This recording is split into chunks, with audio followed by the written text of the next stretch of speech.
అందరికీ నమస్కారం. కథల పల్లకి ఛానల్కి స్వాగతం. ఇప్పుడు మనం చెప్పవే ప్రేమ పార్ట్ 28 విందాం.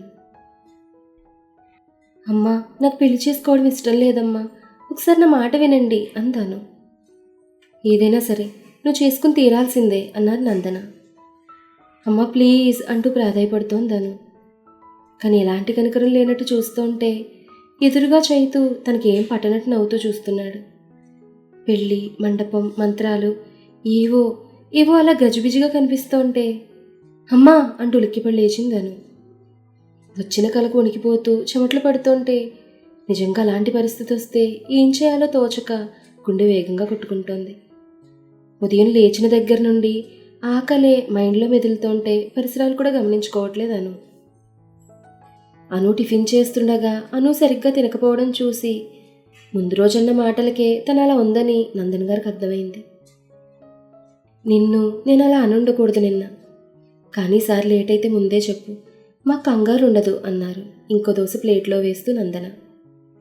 అను సరే అని తలూపింది. కానీ నందన గారు సారీ ఫీల్ అయ్యారన్న విషయం కూడా అను మెదడుకు చేరడం లేదు. గబగబా టిఫిన్ తినేసి ఆఫీస్కి చేరుకుంది. తను ఏ విషయం మీద కంగారు పడుతోందో కూడా అర్థం కాని స్థితిలో పనిచేస్తోంది తను. సాయంత్రం ఇంటికి వచ్చేటప్పుడు ఆ అలజడి మరింత పెరుగుతుంటే తన మనసును ఎలా శాంతపరచాలో అనుకు అర్థం కాలేదు. ఆ రోజు తన కంగారుతో సగం పైన వర్క్ పెండింగ్ ఉంచేయడంతో రూమ్లో కూర్చుని నిదానంగా వర్క్ చేసుకుంటోంది.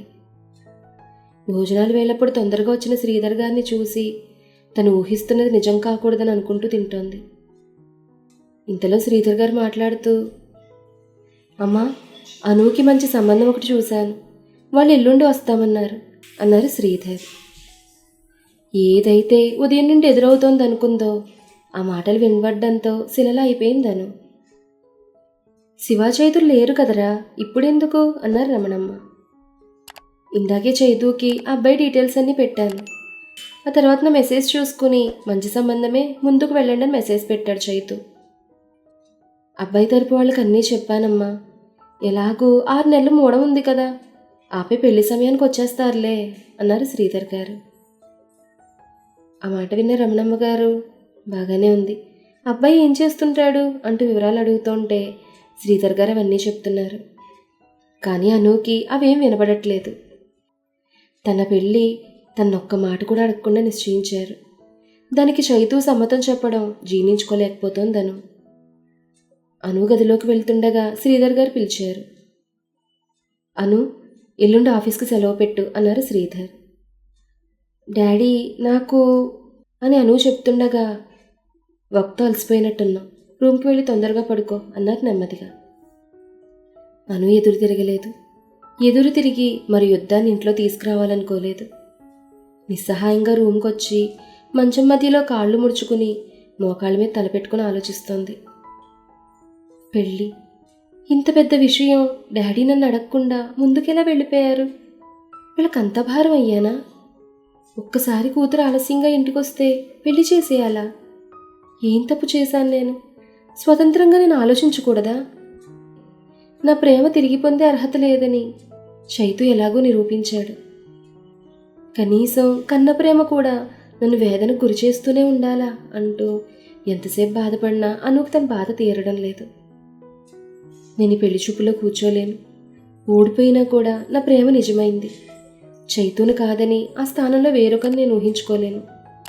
పోనీ ఇప్పుడు పెళ్ళొద్దన్నా నన్ను అర్థం చేసుకుంటానని నమ్మకం నాకు లేదు.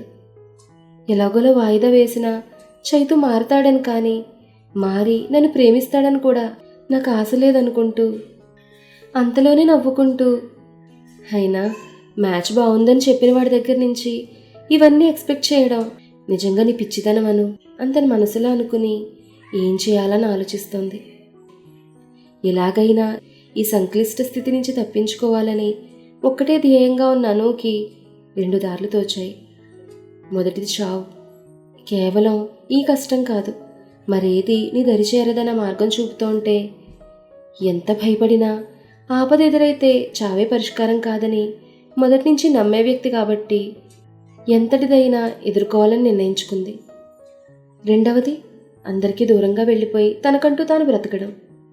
ఇది స్వార్థమే కావచ్చు, కానీ నాకు ఇంతకన్నా మార్గం తోచట్లేదు. ఎందుకంటే ఏ విధంగానూ నేను అమ్మా డాడీని కన్విన్స్ చేయలేను. అలా అని ఎంతో అందంగా ఉండవలసిన మిగతా లైఫ్ని కూడా అడ్జస్ట్ అయి బ్రతకలేను అంటూ మనసు తను అనుకున్న దాన్నే సమర్థించిన గిల్ట్గా ఫీల్ అవుతుంటే ఎటూ తేల్చుకోలేక ఆలోచిస్తూ కళ్ళు మూసుకుంది. తానెంచుకున్న మార్గంలో తన నవ్వు కనిపిస్తుంటే తల్లిదండ్రులు చెప్పిన మార్గం కనీసం ఊహకైనా భయానకంగా అనిపించడంతో టక్కున కళ్ళు తెరిచి స్థిర నిర్ణయానికి వచ్చిందను. ఎలాగైనా ఎల్లుండిలోగా ఊరొదిలి వెళ్ళిపోవాలి. కానీ ఏ ఊరు వెళ్ళాలి అని ఆలోచిస్తుంటే ఓసారి మాటల మధ్యలో శివ తనకు బెంగళూరు అంటే ఏమాత్రం ఇష్టమున్నదని చెప్పడం గుర్తొచ్చి అదే తన ప్రస్తుత గమ్యం నిర్ణయించుకుంది. అనుకున్నదే తడవుగా తన జీవనానికి అవసరమయ్యే సర్టిఫికేట్స్, 2 జతల బట్టలు, తాను సేవింగ్స్గా దాచుకున్నది మాత్రమే తన అకౌంట్లో ఉంచి మిగతాది ఆ రాత్రి వేళనే శ్రీధర్ గారికి ట్రాన్స్ఫర్ పెట్టింది. అక్కడికి వెళ్ళాక ఎలా ఉండాలన్న ఆలోచన కూడా లేదు. కేవలం ఈ ఊపిరాడిని సుడిగుండ నుంచి తప్పించుకోవాలని ఒక్కటే నడుస్తోంది తన మైండ్లో. ఉన్నట్లుండి కనపడకపోతే కంగారు పడ్డం సహజం కనుక వాళ్లకంటూ క్లారిటీ ఇవ్వదలిచి నేను ఇక్కడి నుంచి దూరంగా వెళ్ళిపోతున్నాను. ఇక్కడ ఇలా పంజరంలో పక్షులా బ్రతకడం నాకు ఇష్టం లేదు. నా గురించి ఇంత కూడా బాధపడాల్సిన పని లేదు. ఎక్కడున్నా మనశ్శాంతిగా ఉంటాను. ఉంటానమ్మా, ఉంటాను డాడీ, బాయ్ నానమ్మ. చెప్పకుండా వెళ్ళిపోతున్నందుకు క్షమాపణ కూడా అడిగే అధికారం లేనిదాన్ని మీ అను అంటూ గదిలోకి వస్తే కనపడేలా టేబుల్పై ఒక నోట్ రాసి పెట్టింది. అలాగే తనకు శివ చైతులకు మాత్రమే తెలిసిన చోటున శివ కోసమై మరొక లెటర్ పెట్టింది. అన్నయ్య, సారీరా చెప్పకుండా వెళ్ళిపోతున్నందుకు, కానీ తప్పడం లేదు. నేనేం చేసినా నా అన్నయ్య మాత్రమే నన్ను పెద్ద మనసుతో క్షమించగలడు. ఒకే ఒక్క కోరికరా, అమ్మా డాడీలు మాత్రం సంతోషంగా చూసుకోరా, నేనున్నా లేకున్నా అంటూ శివ గుర్తురాగా కన్నీళ్లు పెట్టుకుంది. ఆ రాత్రంతా నిద్రపోలేదను. మనసు అటు ఇటు ఊగిసలాడుతున్న మొదటిసారి మెదడు స్వేచ్ఛా స్వార్థానికి ఓటు వేసింది. ఉదయాన్నే తను ముందే సిద్ధంగా ఉంచుకున్న ప్యాక్ చేసిన ఆఫీస్ బ్యాగ్తో కిందకి దిగుతూ ఆ ఇల్లు చూస్తుంటే మనసంతా భారంగా ఉంది. చిన్నప్పటి నుండి పెరిగిన ఇల్లు, పెంచిన తల్లిదండ్రులు, నానమ్మ, అన్నయ్య, చైతు వీళ్ళందరినీ వదిలి వెళ్తున్న తనకు ఏమైనా పిచ్చా అని మనసు గోల చేస్తుంటే రాత్రి తీసుకునే నిర్ణయానికే అను ముగ్గు చూపింది. ఎప్పట్లానే శ్రీధర్ గారు బయటకు వెళ్ళిపోతుంటే ఆయన ఆపి మరీ బై చెప్పింది. రమణమ్మ గారిని చుట్టేస్తూ తన మనసులోనే క్షమాపణ చెప్పుకుంది. ఆఖరిగా నందన గారిని మనస్ఫూర్తిగా హత్తుకుని సెలవు తీసుకుని ఇంటి నుంచి కాలు బయటపెట్టింది. కూతురు ప్రవర్తన రోజు కన్నా వింతగా ఉన్నా మునుపట్ల తన్ని పట్టుకోగానే తెలియని భావోద్వేగానికి లోనయ్యారు నందన గారు. ఇంటి నుండి బయటకొచ్చి మరొక్కసారి ఆ ఇంటిని చూసుకుని సరాసరి ఏటీఎంకి వెళ్ళి అమౌంట్ విత్డ్రా చేసి ఆ కార్డు అక్కడే పడేసింది. ఆ తర్వాత ఒక సెల్ షాప్లోకి వెళ్ళి పెన్ డ్రైవ్ కొని తన మెమరీస్ అన్నింటిని అందులోకి ట్రాన్స్ఫర్ చేసి ఆ ఫోన్ కూడా అక్కడే క్రాష్ చేసింది. ఎలా వెతికినా తను ఎక్కడుందో తెలియకూడదని నిర్ణయించుకుని టెక్నికల్గా కూడా దొరికి వీలు లేకుండా చేసింది. ఆ తర్వాత బస్సు ఎక్కి బెంగళూరు పయనమైంది.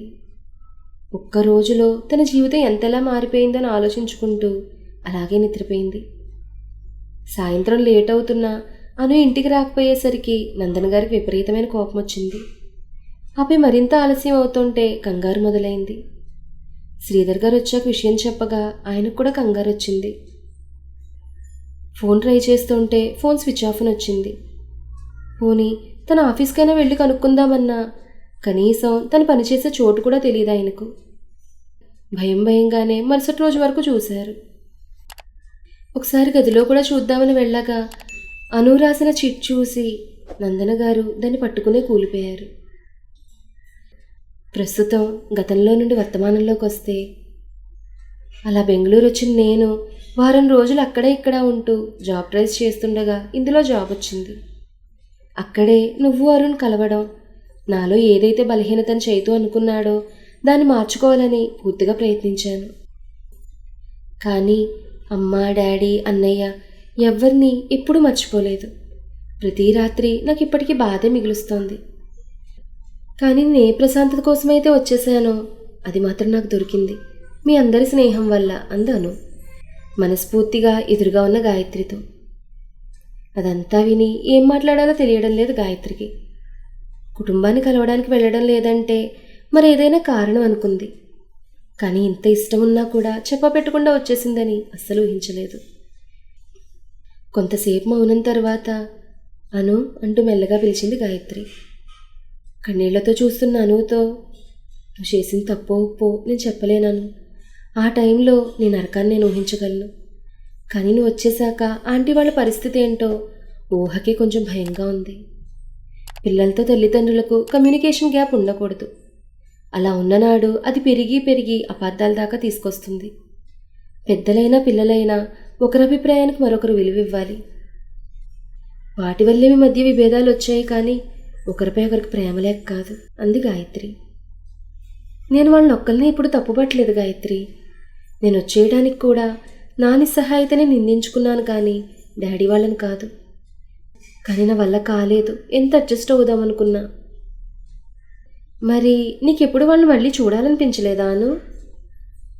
మునుపు ఆఫీస్ దగ్గర కనపడ్డం, కళ్ళ ముందు మెదిలి ధైర్యం సరిపోలేదంది కళ్ళు మూసుకున్నాను. ఎంతకాలం అను ఇలా? ఆ మాటకి అను దీర్ఘంగా శ్వాస తీసుకుని విడుస్తూ, తెలీదు గాయత్రి. అసలు చిన్నప్పటి నుండి నేను ఇంటికి దూరంగా ఉన్నదే లేదు. అలాంటిది ఇలా ఎలా ఉండగలుగుతున్నానో నాకే అర్థం కావట్లేదు. కానీ తిరిగి వెళ్ళాలంటే సంతోషం కన్నా ఆ 6 నెలలు పడ్డ బాధే నన్ను ఆపేస్తోంది అన్నది అను. మరి చైతు అంది ప్రశ్నార్థకంగా గాయత్రి. గాయత్రికి కానీ మరెవ్వరికి కానీ కృష్ణ చైతు ఒక్కరే అని ఎవ్వరికీ తెలియదు. గాయత్రి అడిగిన ప్రశ్నకి అను ఏమో అన్నట్టుగా ఫేస్ పెట్టింది. దాంతో మళ్ళీ తన కృష్ణ గురించి అడగడం సభ్యత కాదనిపించి గాయత్రి ఊరుకుంది. బాగా లేట్ అవ్వడంతో ఇద్దరు అలా మాట్లాడుకుంటూనే నిద్రలోకి జారుకున్నారు. హాయ్ ఫ్రెండ్స్, మన వాళ్ళలో చాలామంది కృష్ణ చైతన్య ఇద్దరు ఒక్కరేనా లేకపోతే వేరువేరా అని అడుగుతున్నారు.